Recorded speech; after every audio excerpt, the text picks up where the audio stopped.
ప్రభాస్ ఆరోగ్యం సినిమా కెరియర్పై ప్రముఖ జ్యోతిష్కుడు వేణుస్వామి గతంలో సంచలన కామెంట్లు చేసిన సంగతి తెలిసింది. తాను ఇప్పటి వరకు సెలబ్రిటీలకు చెప్పిన జ్యోతిష్యం ఎప్పుడు తప్పు కాలేదని, చెప్పినట్లు జరుగుతుందని వేణుస్వామి గతంలో చెప్పారు. ప్రభాస్కు 4 పదుల వయసు దాటినా ఇంకా పెళ్లి కాకపోవడానికి కారణం అతని జాతకంలో దోషం ఉండడమే అని, దోషం కారణంగానే పెళ్లి జరగడం లేదని, ఒకవేళ కష్టాలను అధిగమించి పెళ్లి చేసుకున్నా కలిసి రాదని వేణుస్వామి గతంలో సంచలన కామెంట్ చేశారు.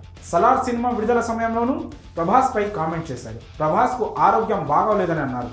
సలార్ మూవీ ఫ్లాప్ అవుతుందని తేల్చేశారు. అయితే ఆయన కామెంట్స్కి భిన్నంగా సలార్ రిజల్ట్ రావడంతో ప్రభాస్ ఫ్యాన్స్ ఆయనను ట్రోల్ చేయడం ప్రారంభించారు. ఇక ప్రభాస్ పెళ్లి ఆరోగ్యంపై వేణుస్వామి చేసిన వ్యాఖ్యలపై తాజాగా కృష్ణంరాజు భార్య శ్యామలాదేవి స్పందించారు. ఓ ఇంటర్వ్యూలో ఆమె ఈ వ్యాఖ్యలు చేశారు. సోషల్ మీడియాలో కింద రాసేది ఒకటి, చూపించేది మరొకటి అని, దానివల్ల వాళ్లకు ఉపయోగం ఉంటుందో లేదో కూడా తనకు తెలియదని, కానీ ఎవరైనా సంతోషంగా ఉంటే తమకు కూడా సంతోషంగా ఉంటుందని అన్నారు. అయితే కొన్ని మరి ఇబ్బందికరంగా ఉంటాయని అన్నారు. ఎవరేమనుకున్నా కూడా వాళ్ళకు కూడా మా ఫ్యామిలీ గురించి తెలుసు, వాళ్ళందరూ రెస్పెక్ట్గానే ఉంటారు, రెస్పెక్ట్ ఇస్తారు. కానీ ఆ వేణుస్వామి ప్రభాస్ జాతకం గురించి, ఆరోగ్యం గురించి మాట్లాడినప్పుడు మాత్రం బాధేసిందని అన్నారు. మొన్నెవరో చెబితే తెలిసింది ప్రభాస్ జాతకం వాళ్ళ అమ్మకు తప్ప వేరే వాళ్లకు తెలియదని.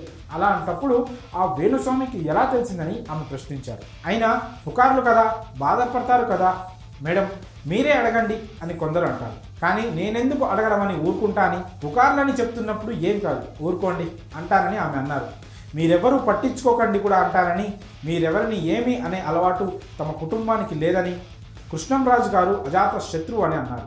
ఆయనను అనేవాళ్ళు ప్రపంచంలో లేరని, కానీ 100లో 1% అనేవారు ఉండేవారని, అయితే ఆయన వాటిని పెద్దగా పట్టించుకునేవారు కాదని అన్నారు. మరి శ్యామలాదేవి వేణుస్వామిపై స్పందించిన తీరుపై మీ అభిప్రాయాన్ని కామెంట్స్ రూపంలో తెలియజేయండి.